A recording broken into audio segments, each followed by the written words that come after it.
মসজিদে আজান হচ্ছিল, তাই ইমাম সাহেব তার কামরা থেকে বের হয়ে মসজিদে প্রবেশ করল।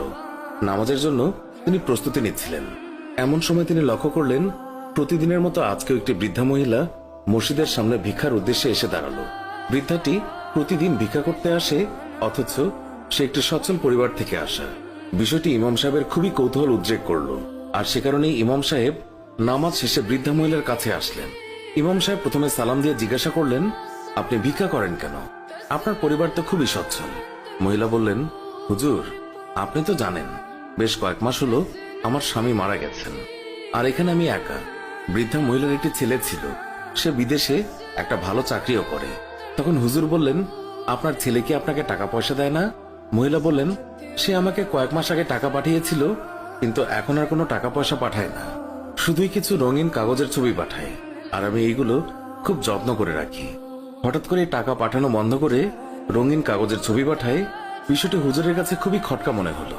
তাই তিনি বৃদ্ধাকে বললেন, আপনি যদি কিছু না মনে করেন, তাহলে আমি আপনার সাথে আপনার বাসায় যে রঙিন কাগজের ছবিগুলো দেখতে চাই, আর বুঝতে চাই কেন আপনার ছেলে টাকা পাঠানো বন্ধ করে এইসব পাঠাচ্ছে। বৃদ্ধা মহিলা তখন হুজুরকে বাসায় নিয়ে গেলেন আর রঙিন কাগজের ছবিগুলো দেখালেন। হুজুর এগুলো দেখে তো অবাক, কারণ এগুলো হলো ডলার। প্রত্যেকটা নোটই হলো $1 একটি নোট। এরকম অসংখ্য নোট মহিলার ঘরে সাজানো ছিল, কিন্তু আশ্চর্যের বিষয় হলো মহিলাটি অশিক্ষিত হওয়াতে সে এই কাগজের বিষয়ে কিছুই বোঝেননি, আর কাউকে দেখানোর প্রয়োজন মনে করেননি। অথচ তিনি নিজেও জানতেন না যে তার ঘরে কত টাকা সাজানো আছে। এই সম্পদ তিনি ঘরে রেখে চুমু খান, আর বাইরে কত কষ্ট করে ভিক্ষার টাকায় তার জীবন চলে। এই গল্পটি দ্বারা বোঝানো হয়েছে, আমরাও আমাদের ঘরে পবিত্র কোরআন শরীফ সাজিয়ে রেখে দিই, কত চুমু খাই, অথচ এটি যে কত মহামূল্যবান তা আমরা বোঝার চেষ্টাও করি না।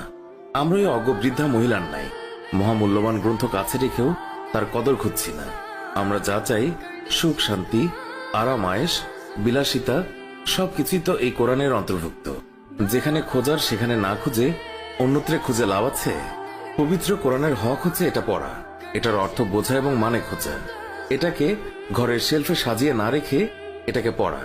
এটা আল্লাহ তাআলার বিধান, পবিত্র গ্রন্থ, সমগ্র মানব জাতির জন্য হেদায়েত স্বরূপ। আমরা যেন ওই বৃদ্ধা মহিলার মতো না হই। সে তো নির্বোধের মতো ঘরে ডলার রেখে বাইরে ভিক্ষা করে। সে কি জানতো এটা কত মূল্যবান অর্থ? আমরা তো ওনার থেকেও শিক্ষা নিতে পারি। কেন আমরা পবিত্র কোরআন ঘরে সাজিয়ে রাখবো? এটার কি কোনো হক নেই? আছে, যা আমাদের বোঝা উচিত। আশা করি আল্লাহ তাআলা যেন আমাদেরকে এইসব বোঝার তৌফিক দেন। আমরা যেন কোরআনের যথাযথ হক আদায় করতে পারি এবং নিজেকে সেই হিসাবে গড়ে তুলতে পারি।